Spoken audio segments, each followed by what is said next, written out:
Hey guys, my name is Manish Arora. Welcome to Urban Acharya.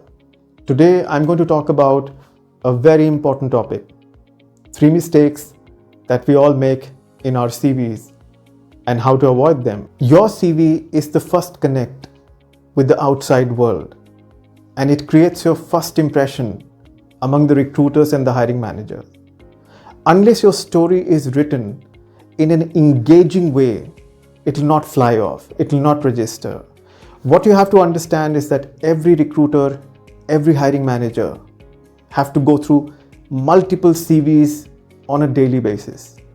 And unless your CV has an engaging stuff written on it, it will not fly off. These recruiters or the hiring managers, they are so experienced in scanning resumes, scanning CVs, that within a fraction of seconds they can figure out if your CV has something appealing in it or it's another lifeless document created in a standard template copied from someone else's CV. A good start is half the battle won. It's a pretty famous saying. And that's also so true in case of CVs too, in case of the whole recruitment process. Now, by the time you reach for the face-to-face round, your CV has already told your story to the hiring manager. And basis that story that your CV has told, the hiring manager or the recruiter has already formed some impression about your candidature. In that case, your face-to-face round is merely a validation of candidature or the profile that the recruiter has formed in his mind, keeping the requirement of the job. Now, building your professional story in that A4 size document may sound very simple and straightforward, but trust me, it is not. It requires a holistic thought process which should have a right mix of strategic and tactical aspects of your professional journey. So it is advisable that before you start building your CV, take a pause and reflect deeply upon some of the key aspects of your professional life. What are your key strengths? What are your core competencies? What are the experiences that you want to highlight in your CV? What kind of storyline should come out or jump out of your CV while having a conversation with the recruiter? Once you have figured out everything in your mind, the second step is the most difficult step, which is to bring everything on a piece of paper. And that's where you need to be very careful. The document has to be sincerely prepared. It cannot be done in a rush. Take some time out. Spend some time in drafting the document. It's not just a cut, copy, paste. You get a template from someone else. You copy and paste your stuff in that document. That's not going to work, especially in the current job scenario, in the current market where you're seeing every now and then, most of the organizations are laying off people. They've become very choosy. They become very selective, and you have to figure out what kind of USP your CV has to project about you. Now you figured out step 1, which means you took a pause, reflected on your strengths, your weaknesses, deeply thought about what you want to bring on a piece of paper or how do you want to prepare your CV. You've also done pretty well on step 2, which means you have a document in front of you. But that's where the story begins. And that's where the step 3 comes into the picture, which we will discuss in a bit detail today. We're talking about mistakes in CV. We're talking about errors in CV. Now, these mistakes, maybe they are very simple mistakes or an oversight or a typo. They can reduce your chances of qualification for the next round drastically. So please be careful, and let's talk about that in a little more detail now. Now, before we get to the 3 key mistakes that I'm going to talk about and how to avoid them, a bit of homework for you. When you have the draft document ready, when you have a draft CV in front of you, take help from other family members, take help from friends.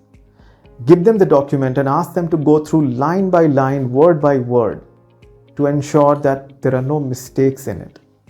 You also need to take out a couple of hours, for a week at least, to go through the CV line by line, word by word, to ensure that all the mistakes are completely eradicated. It can also do one good thing. You will get much more familiar with your CV. Mistake number 1, grammatical mistakes or spelling mistakes. These can be deal breaker. What you have to understand that they could be very simple and basic, but they indicate something far more deeper. For example, spelling and grammatical mistakes point towards 2 key skill sets. Number 1, attention to details, and number 2, communication expertise. So if you have these mistakes, the recruiter will definitely figure out that you lack attention to details. Now I understand that grammar may not be your forte, but in that case, please take help from your teachers, from your English teachers. Please take help from your friends and family. Mistake number 2, clumsy and cluttered document. Nobody has time to read through 4 or 5 pages CV. You have to keep it crisp, 2-page document. I've seen a lot of people putting a lot of different boxes, headers and footers and artistic designs in the CV. It doesn't work that way. A recruiter does not have time to really even focus on these things. It may look very attractive, but the document becomes very clumsy and cluttered. It's very difficult to read those kind of documents. So please make it a point that you prepare a very simple 2-pager where you mention your key highlights, professional lowlights, lessons that you've learned, awards and accolades, some projects where you failed, but the lessons were priceless. These are the things that the recruiters or the hiring managers are interested in knowing. Mistake number 3, language. Language is a key differentiator. It plays fulcrum. You can differentiate a good document from a bad document on the basis of the way they are written. A simple and engaging language is far more appealing than using flowery words or complex language. So when you're working on your CV, make it a point that the language is simple and more engaging. There's another important factor, active voice versus passive voice. Active voice sentences, they give some kind of a faint indication of your command on what you have mentioned. A passive voice does not bring that command. I'll give you an example. I achieved 300% revenue growth in a specific project. This project achieved a revenue growth of 300%. What is the difference between these 2 sentences? I'm sure you're with me right now and you can figure out what I'm trying to mention, what I'm trying to get to. So it's very important that in your CV, in your resume, focus on active voice, not passive voice. It'll bring a lot of difference in the way your resume is going to talk to the recruiter. If you take care of these 3 mistakes, and if you be very careful around them, your resume is going to do a lot of talking, positive talking.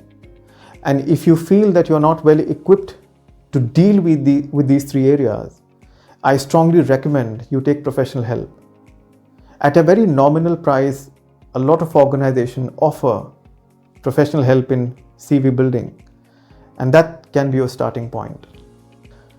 Pandemic has completely changed the rules of the games tangentially. And in such an uncertain and competitive job market, there's never been a better time to refine your resume to ensure that it's an apt representation of your character, your lessons and experiences. Before I end this conversation, I want to strongly reiterate this point that your CV is your first impression. Without you being there, it has to stand apart, it has to stand out from the competition. And it can only happen when you spend quality time in this whole process of preparing your CV. Thank you guys. I hope this video brings some meaning to your life. If you're new to this channel, please do subscribe, share and like. Thank you guys. Take care. Bye-bye.